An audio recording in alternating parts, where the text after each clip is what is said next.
जो है सरकार सबसे ज़्यादा महंगे दाम पे जो है दूध खरीद रही है। अभी मैं कुछ दिन पहले गुजरात गया था, जहाँ हमारा एनडीटीवी का मुख्य कार्यालय है पूरे देश का, जो है एनडीटीवी का मतलब है नेशनल डेयरी डेवलपमेंट बोर्ड। उसका जो पूरे देश का जो मुख्य कार्यालय हेड ऑफिस है वो है गुजरात में, आनंद में। वैसे तो पूरे देश के कार्यालय दिल्ली में है मुख्य कार्यालय, परंतु नेशनल डेयरी डेवलपमेंट बोर्ड का जो है हेड ऑफिस है गुजरात आनंद में। वो कोई अभी नहीं खुला 5-10 साल में। ये कार्यालय 1964 में वहाँ बना था। उस वक्त हमारे देश के प्रधानमंत्री श्री लाल बहादुर शास्त्री थे। जैसा कि डॉक्टर साहब ने कहा कि, और मैं भी समझता हूँ कि गुजरात अगर किसी चीज़ का मॉडल है पूरे देश में वो डेयरी में है। और वहाँ का जो कोऑपरेटिव सेक्टर मैंने देखा, मैं वहाँ की गांव की सोसाइटियों में भी गया, जैसे हमारे भी यहाँ सोसाइटियाँ हैं। आज यहाँ कुल्लू में हमारी सिर्फ 52 सोसाइटी है, बंजार, कुल्लू, मनाली सब जगह, और इसमें हमारा शनौर का इलाका भी है। सबके समेत 52 है ना। शनौर जो बिजौरा से आगे मंडी में आता है, द्रंग विधानसभा, हमारी कुल 52 सोसाइटी है। और यहाँ मैं गया गुजरात में, एक सोसाइटी में मुझे दिखाया, मेरे साथ मेरे डायरेक्टर थे हमारे प्रदेश मिल्क फेडरेशन के। वहाँ जब हम गए, वहाँ दो टाइम में दूध की कलेक्शन होती है। शाम का दूध शाम को 6 बजे कलेक्शन होती है, और सुबह भी 4-5 बजे से दूध कलेक्शन होती है, और 2 टाइम कलेक्शन है। और जिस सोसाइटी में हम गए, वहाँ एक दिन में 6000 लीटर दूध उस सोसाइटी में इकट्ठा होता है। और वहाँ कितने किसान हैं? लगभग 700 किसान जो है वो उस सोसाइटी में आते हैं दूध देने। और उस सोसाइटी का जितना बड़ा ये देव सदन है, उतना बड़ा तो उनकी बिल्डिंग ऑफिस है उस सोसाइटी का। और वहाँ 9 कर्मचारी, 9 रेगुलर कर्मचारी है एक सेक्रेटरी सोसाइटी का, बाकी कोई क्लर्क है, कोई टेस्टिंग करने वाले हैं। 9 कर्मचारी है जो वहाँ उस सोसाइटी के कर्मचारी हैं। और उन कर्मचारियों को लगभग 30,000 रुपया महीने की तनख्वाह मिलती है सबको। सेक्रेटरी को थोड़ी ज़्यादा है, बाकी को थोड़ी कम है, 2-4। और वहाँ पर टेस्टिंग जो है, 3 टेस्टिंग मशीनें लगी है एक जगह।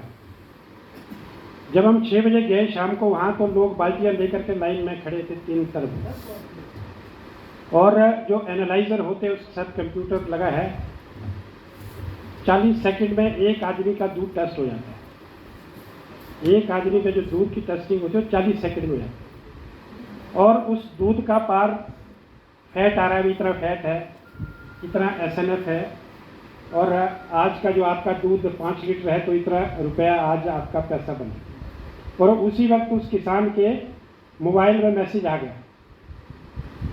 उसी वक्त 1 मिनट के अंदर मैसेज आ जाता है कि आपका आज का दूध की ये कीमत बनी, और वहाँ 1 पैसे की हेराफेरी नहीं, ना तो कोई एडल्ट्रेशन है, ना कोई मिलावट है, कुछ नहीं, और अच्छा रेट मिलता है। वहाँ गाय का रेट जो है, जो खरीदते हैं दूध, वो 39 रुपये, और भैंस का दूध का जो रेट है वो 85 रुपये तक मिलता है। वो इसलिए मिलता है, रेट तो कम है, वहाँ बोनस मिलता है उस सोसाइटी का। वहाँ उस सोसाइटी में अपने किसानों को जो दूध लाते हैं उनको 2.5 करोड़ रुपया बोनस बांटा। 2.5 करोड़ रुपया 1 साल का बोनस उन किसानों को बांटा उस सोसाइटी में। और जो कर्मचारी है 9, उनको वो 12 महीने की जगह 2 महीने की एक्स्ट्रा सैलरी देते हैं, यानी कि 14 महीने की तनख्वाह, और 3 महीने का और सैलरी, वो बोनस, उनको भी बोनस मिलता है। यानी कि 17 महीने की तनख्वाह मिलती है उनको। 12 महीने काम करना, तनख्वाह 17 महीने।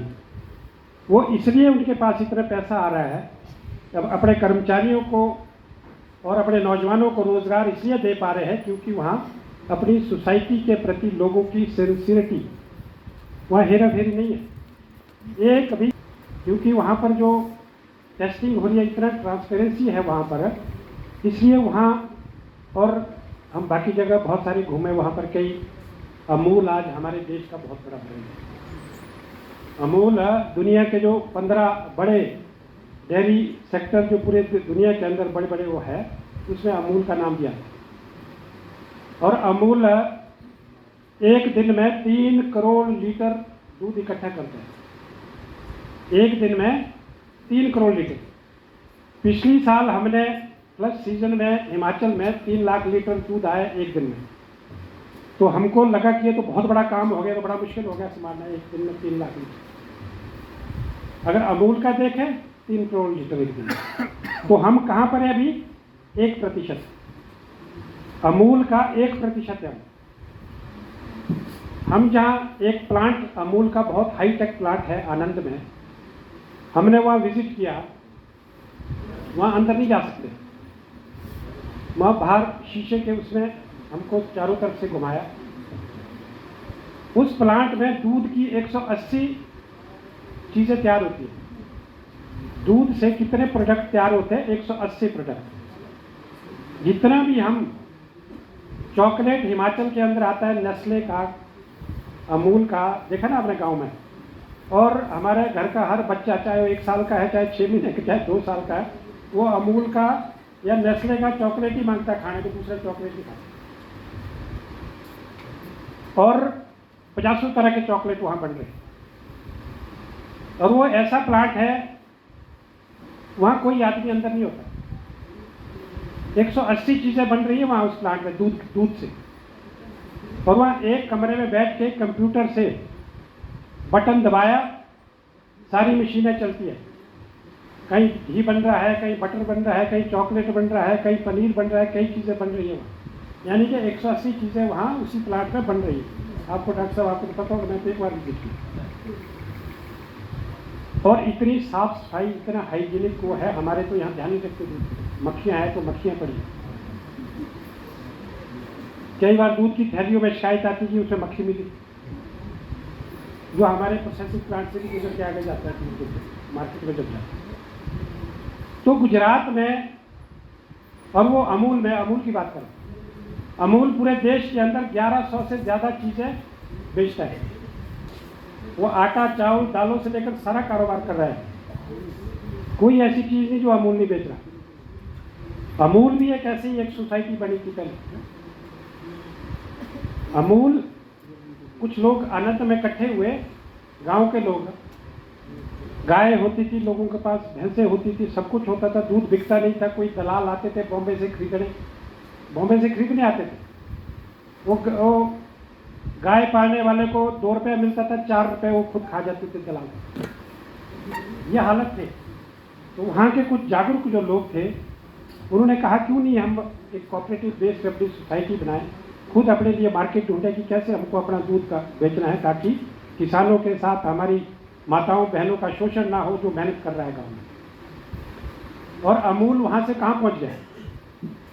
लाल बहादुर शास्त्री जब हमारे प्रधानमंत्री थे 1964 में, वो गए गुजरात। उनको भी बताया कि भाई गुजरात में दूध का जो कोऑपरेटिव सेक्टर बहुत अच्छा है। तो जब उन्होंने देखा कि यहाँ तो दूध का बहुत सारा अच्छा सोसाइटी जो है कोऑपरेटिव का बहुत अच्छा कार्यक्रम चला है, और क्यों ना यहाँ पर नेशनल डेयरी डेवलपमेंट बोर्ड की एक बोर्ड बनाया जाए सरकारी, ताकि इन सोसाइटीज़ को और सरकार का संरक्षण मिल सके। और वो रात को एक किसान के घर में रहते। रात को गांव में एक किसान के, दूध वाले किसान के घर में ठहरे लाल बहादुर शास्त्री। हालांकि वो प्रधानमंत्री थे, वो किसी होटल उसमें नहीं ठहरे। उसके और दूसरे दिन उन्होंने घोषणा की कि नेशनल डेयरी डेवलपमेंट बोर्ड का जो पूरे देश का कार्यालय जो है, मुख्य कार्यालय जो है, हेड ऑफिस गुजरात में होगा, आनंद में।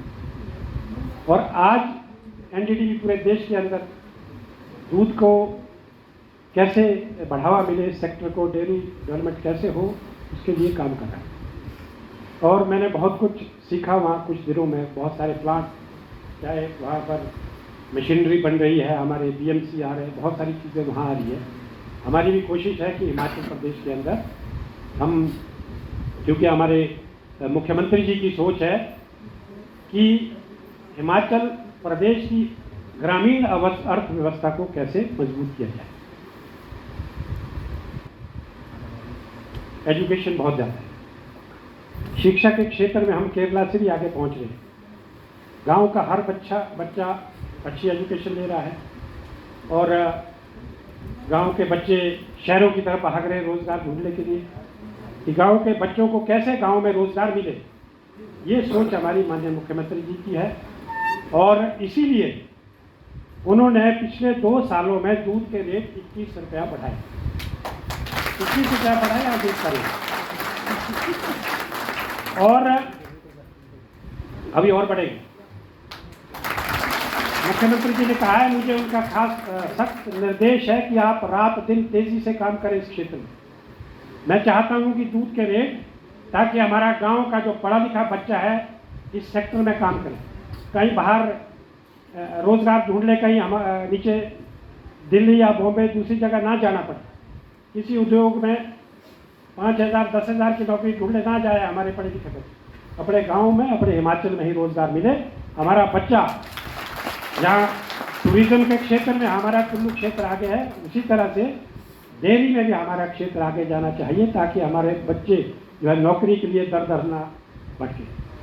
तो हमारे मुख्यमंत्री जी की सोच को अमली जामा पहनाने के लिए हमने जो है प्रदेश जो हमारा मिल्क फेडरेशन है, हमारी कोशिश है कि हिमाचल प्रदेश का जो 12 के 12 ज़िलों में हर गांव में हमारा ये जो है डेयरी का काम बढ़े। हर हमारी माता बहन गांव की जो है, कोई भी, चाहे वो कोई भी बुजुर्ग महिला है, एक गांव की अकेली महिला भी एक गाय पाल सकती और इससे अकेली महिला का रोजी रोटी भी चल रही है।